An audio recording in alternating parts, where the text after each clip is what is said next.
आज जो ये विराट हिंदू सम्मेलन सेक्टर 3 द्वारका की बस्ती में हो रहा है, सभी लोग जो इसको आयोजक सभी यहाँ पर सोसाइटीज़ के बहुत सारे लोग इसमें लोगों ने हिस्सा लिया, हिंदू सम्मेलन को भव्य रूप दिया। तो मैं लोगों से चाहता हूँ ऐसे ही मिलजुल के लगातार ऐसे हमारे प्रोग्राम होते रहें और सभी लोग ऐसे घर से बाहर निकलें एकजुट होके। हिंदू सम्मेलन का यही मतलब है कि सभी हम हिंदू भाई एकजुट होकर रहें और आने वाले समय में कोई हमारे ऊपर आपत्ति आती तो हम एकजुट खड़े रहें। देखिए, ऐसा लग रहा है क्रांति का युग आया है, चारों ओर सब तरफ हिंदू ऐसे संगठित हो रहा है जो कि एक समय की मांग थी। इस समय बहुत आवश्यकता है, जिस तरह से के विश्व के में हम देख रहे हैं कि हिंदू के साथ जिस तरह की घटनाएं सब जगह हो रही हैं, अगर अभी भी हिंदू नहीं चेता तो बहुत लेट हो जाएगी। तो अभी बहुत बढ़ चढ़कर हिंदुओं ने अपनी एकजुटता, अपना संगठन शक्ति का जो प्रदर्शन हिंदू सम्मेलनों के अंतर्गत किया है वो प्रशंसनीय है। लेकिन अभी भी मुझे लगता है हिंदुओं को और जागरूक होने की और एकत्रित होने की और संगठित होने की आवश्यकता है। विशेष तौर पे मैं यहाँ पे कहूँगी मातृशक्ति का विशेष योगदान जो कि समाज में हमेशा अपेक्षित है कि जब तक मातृशक्ति बराबर से साथ में नहीं आएगी ना, मातृशक्ति ये नहीं समझेगी कि मातृशक्ति के बिना समाज और राष्ट्र का अस्तित्व असंभव है, तो उसको समझने की आवश्यकता है। उसके लिए विशेष तौर पे मैं ये आह्वान करूँगी माताओं से। इस सम्मेलन से आम जनता को क्या सीख और संदेश लेना चाहिए? इस सम्मेलन से आम जनता को एक शत्रु बोध का ज्ञान हो जाना चाहिए। मुझे ऐसा लगता है कि अब तो उसको ये पता होना चाहिए कि मेरा शत्रु कौन है, जिससे कि वो अनभिज्ञ है। वो जो एक सेकुलर की जो बात करता रहा है ना हमेशा हमारा हिंदू समाज, उसको ये समझना चाहिए कि सेकुलर नाम की कोई चीज़ अस्तित्व में ही नहीं है। केवल और केवल उसको ये जानना चाहिए कि हिंदू है तभी समाज में और राष्ट्र में और विश्व में शांति है, तभी ये सबका अस्तित्व है सृष्टि का। हिंदू अगर नहीं रहा ना तो सब तरफ अराजकता फैल जाएगी, ये सबको पता है।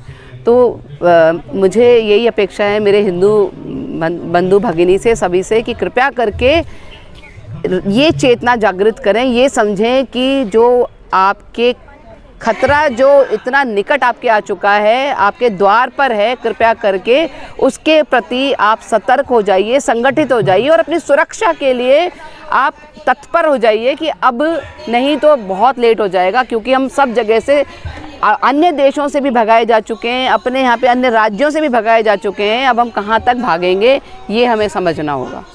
ये समाज को जागृति देने के लिए, हिंदुओं को एक करने के लिए ये बहुत अच्छा प्रयास है, क्योंकि हिंदू बिखर चुका है और हमारे देश के ही अंदर ऐसे लोग हैं जो हिंदुओं को आपस में बांटकर और अभी तक राज्य करते रहे हैं। और हमारे योगी जैसा आदमी आया जिसने कहा है एक रहोगे तो सेफ रहोगे, बटोगे तो कटोगे। और ये चीज़ हिंदुओं को समझ लेनी चाहिए, अगर एक रहेंगे तभी सेफ रहेंगे, और अगर वो आपस में बटे रहेंगे तो वो ज़रूर कटेंगे, आज नहीं तो कल कट जाएंगे। उसके लिए सबसे ज़रूरी चीज़ है जागृति लाना, और जागृति सबसे ज़्यादा ये है कि हमारे एज ग्रुप के लोगों का अगर हम देखें तो 7-7, 8-8 हमारे भाई बहन हुआ करते थे।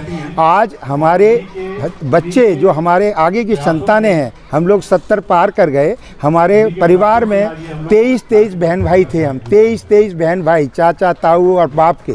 और आज हमारे इतने भाई बहनों के बीच में आज 16 बच्चे हैं केवल। तो धीरे धीरे हम लोग बच्चों को कम किए जा रहे हैं, अपनी शक्ति को कम किए जा रहे हैं। बहुत ज़रूरी है समय पर विवाह हो, और जो हमारे समाज में दुष्टता आ गई है, बच्चों में संस्कार ख़त्म हो रहे हैं, माता पिता उनको संस्कार दें और बच्चों का समय पर शादी हो। अधिक से अधिक हमारे बहन भाई पैदा हों। अब तो रिश्ते ही ख़त्म होते जा रहे हैं। बच्चों को ये पता नहीं चलेगा आने वाले समय में कौन मौसी है, कौन मामा है, कौन चाचा है, कौन चाची है, कौन ताऊ है और कौन ताई है। ये सब खत्म हो गया है। आज के समय में आप देखें तो हमसे जो हम लोग 70 प्लस हो गए, उनके घर में 70 बच्चे हमारे परिवार में 70 बच्चे थे, 70 का परिवार था।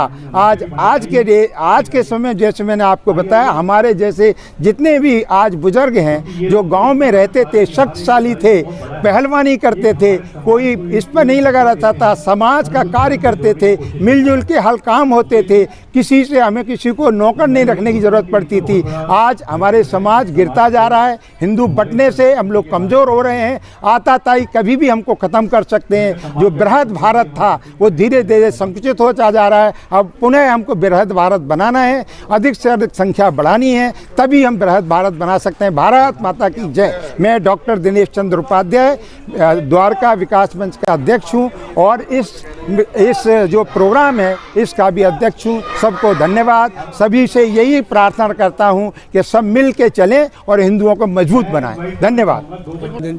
पहले तो सबको नमस्कार। सर्व समाज के लिए क्या है कि सारे हमारे समाज जितने भी हैं, हर जाति के लोगों को एक साथ इकट्ठा करने का हमारा प्रयास है और हमेशा प्रयास रहा है कि सारी जातियों को जितने भी हैं, अलग अलग बिखरे हुए हैं हमारे हिंदू समाज में, एक ही हिंदू समाज को इकट्ठा करने का प्रयास है हमारा। सर, इस सम्मेलन से आम जनता को क्या सीख और संदेश लेकर जाना चाहिए? सम्मेलन से देखो, आम जनता को ये होना चाहिए कि हमको इकट्ठा रह के चलना चाहिए। हर मुसीबत की घड़ी में हमको एक होके चलना चाहिए। सारा हिंदू समाज एक होके चलना चाहिए, एक होके खाना चाहिए, एक होके मिलना चाहिए, एक होके सब करना चाहिए। यही हमारा संदेश है। सर, आज के समय में ऐसे आयोजन कितना ज़रूरी है? आज के आयोजन में बहुत ज़रूरी है। हर हिंदू को जागना जरूरी है क्योंकि हिंदू बिखरा हुआ है और सो रहा है। इसीलिए हमारा प्रयास रहता है कि सारे पड़ोसी हर नगर से लोग आएँ और इस सम्मेलन को देखें ताकि उनके समय में कुछ ना कुछ परिश्रम पड़े। आज सेक्टर 3 में बहुत धूमधाम से मनाया गया और सेक्टर 3 के सभी निवासियों ने इसमें बढ़ चढ़ के भाग लिया। बच्चों के कार्यक्रम हुए और सभी को सम्मानित किया गया। जो हमारे बीच में जो दिग्गज है, जिनको हम जानते नहीं थे सोसाइटी में कि इनका ये सपोर्ट रहा है संसार समाज के लिए, तो मैं आप सभी का धन्यवाद करना चाहती हूँ। आज के समय में ऐसे आयोजन कितने जरूरी है? बहुत जरूरी है, आजकल बहुत जरूरी है। हम आपस में एक दूसरे को नहीं जान पा रहे हैं कि हमारे साथ वाले घर में, साथ वाली सोसाइटी में कौन रह रहा है, कौन है, तो ये बहुत ज़रूरी है आज के टाइम में। बल्कि मैं कहूँगी हर महीने ये इस तरह के प्रोग्राम होने चाहिए जिससे कि एक दूसरे को जाने मिले एक दूसरे के साथ। नहीं तो सब अपने अपने घरों में बंद ही रहते हैं। आज का जो सर्व समाज हिंदू सम्मेलन किया जा रहा है, इसका उद्देश्य समाज को संगठित करना है। समाज में जो फैली हुई बहुत सी संगतियाँ हैं उनको दूर करना, समाज एक हो सके और समाज सुसंगठित रूप से जुड़े तो सारे कार्य अच्छे रूप से हो सके। सर, आज के समय में सनातन संस्कृति को सार्थक करने के लिए ऐसे आयोजनों की कितनी आवश्यकता है? सनातन धर्म तो शुरू से रहा है और हमेशा रहेगा और सनातनी हम सब है, भारतवासी जितने भी सब सनातनी हैं और ऐसे कार्यक्रम तो होते रहे हैं और होते रहेंगे। उसका मुख्य उद्देश्य यही है कि लोगों में संदेश जाए कि समाज एक है, सनातन धर्म सब एक है और हम सब हिंदू सनातनी हैं। सर, इस सम्मेलन से आम जनता को क्या सीख या संदेश लेकर जाना चाहिए? आम जनता को ये लेना है कि हम सब भारतवासी जितने भी हैं, सब ऋषि मुनियों की संतान हैं। इस देश में जो हम रह रहे हैं, यहाँ के नागरिक हैं, हम सबका एक ही धर्म है हिंदू, और सब हिंदू से जुड़े हुए हैं और हिंदू धर्म को हमको आगे बढ़ाना और समाज में मैसेज देना कि हम संगठित रूप से एक रहें।